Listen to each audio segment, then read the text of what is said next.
Okay, so we are here at the live demo of one of the tracks that really changed my life and really changed my career.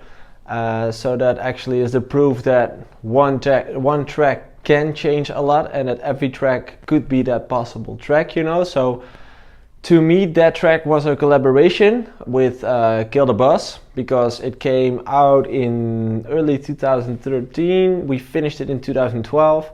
And Hardwell premiered it on, I think it was, ADE 2012. He premiered it, and it actually came out in, I think, December 2012, maybe January 2013.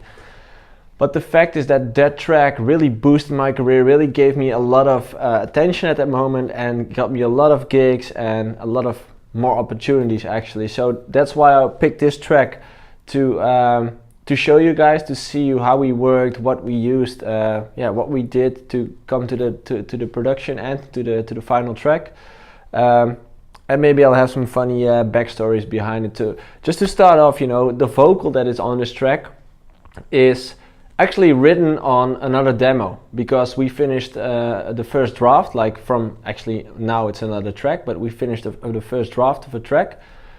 We sent it towards the singer, and she sang a part of it, and like she wrote this vocal, actually this a cappella, and she sent it to us, and we were like, okay, this is really strong and we should use it, but we should use it on another track. We should try to build a track around it. So we actually opened up a new project, just picked the vocal and started working on a new track, and it ended up being this one. So I just want to take you into the process and show you guys what we did, how we worked, and which things we've used to come to the final product. So let's just go into the computer. Okay, so as you can see here, it's not like, to me this is one of the biggest one of the biggest projects that I've ever created, because I not normally work with like 49 tracks. I always like to keep things minimalistic, and I really believe in the less is more kind of thing.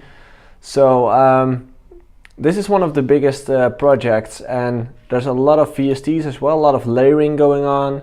The parts underneath are all FX actually, and this is all beats. So let's just start off with the first part. This is the kick, just a simple kick, clap on it, tom, hi-hats, the build-up, sweep, all combined, and the synth, of course. And here it goes into the break, like this.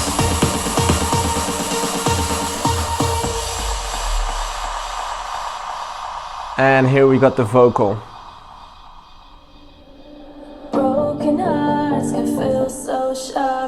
So this is actually written on another track, but we decided to build a new track around it, which actually became the original afterwards.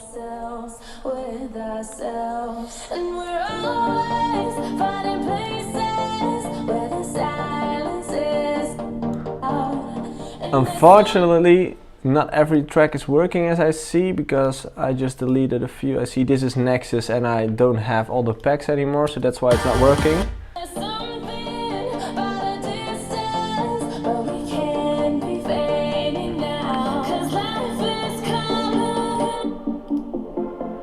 So if you listen carefully, it's just layer on top of layer.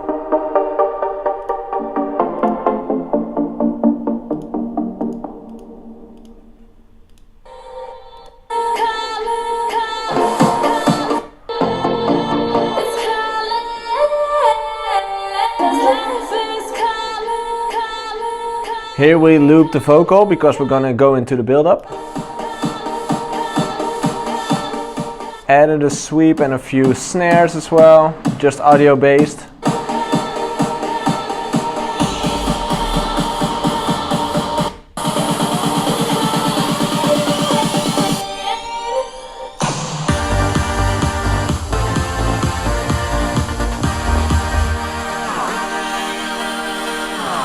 So this is the main sound. It's from Massive.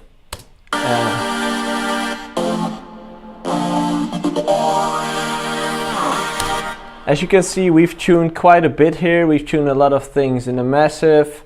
We've added the vintage exciter. Actually, it's from Waves. I really like this one. It just really freshens up your sound and it boosts the high frequencies and makes it a little bit more fresher.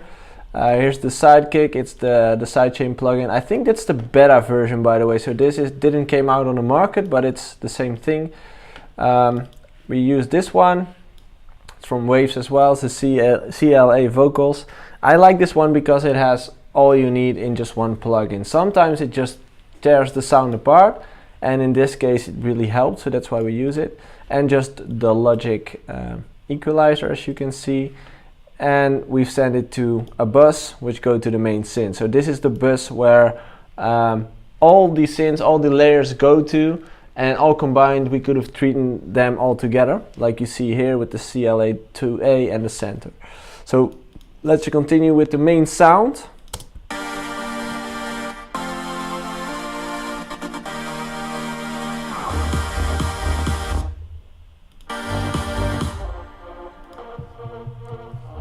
So bassline.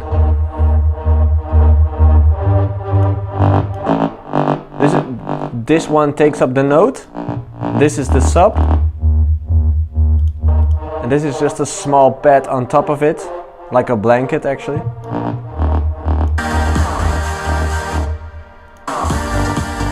Like I said, not every track is working because the Nexus is not working at the moment. Like I don't have that samples anymore, unfortunately. But the silent and all the other things are.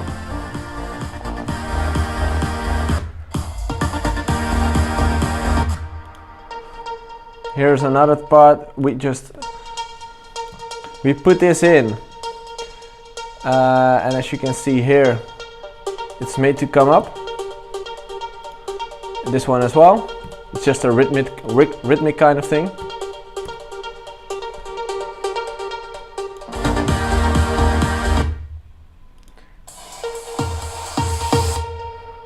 As you can hear, this is different than the one that came out eventually, and that's because we created a new version with Hardwell. We sat with him and asked him for a little bit of feedback, and he thought things should be quicker and shorter, so that's why we shortened. I think we took out one piece here, so maybe this part here, just a small part.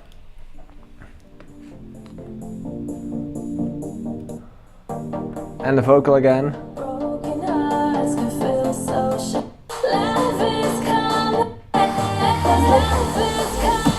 And this actually is like the same part that we've used. Oh, this part is the same part that we used right over here. So it's just simple copy paste. The only thing that we changed on the second drop is that it drops with this plug in it. So we've added this one on the drop, and in here it's not there, it's only at the end of it. So that's the only thing we changed on the second drop. And honestly, I think this track was so successful because it's really easy to get for people. It's commercial, it has a nice melody, it has a nice vocal, you can sing along with it. It's easy to understand, and I think that's the success of this track. I really thought it was really hard to mix this track because there's so many elements, and I'm not used to work with so many elements because I always work with less is more. So let's say 15 to 20 tracks, and that was it. So having more tracks in a track really fucked with my mind because I didn't know where to put all those things and I didn't know how to mix this well. So eventually we ended up sending it to Hardwell. He did the mastering, I did the mixing myself, and he eventually did the mastering because he wanted it to sound different and I liked the way he did it. So this is just a quick look into how we've created the track, what parts we use, what part we don't use. Like I said, I don't use that much tracks, but because this was a collaboration with someone else who does work like that, I changed my concept and worked with him as well. But I really liked the end result and it did well for me. So this is one of the best examples of how a collaboration can be good for you, for yourself and for your career as well, and still be in your same sound, you know, because it definitely has influences from my sound, and it definitely has influences from Kill the Buzz's sound. So in my opinion, this is one of the projects that I'm still really proud of, and I still look back at this with a good feeling and with a proud feeling. And yeah, just try to learn from it and take the things that you think that were useful. And if you have any questions, you can always let me know, and I'll be there to answer you.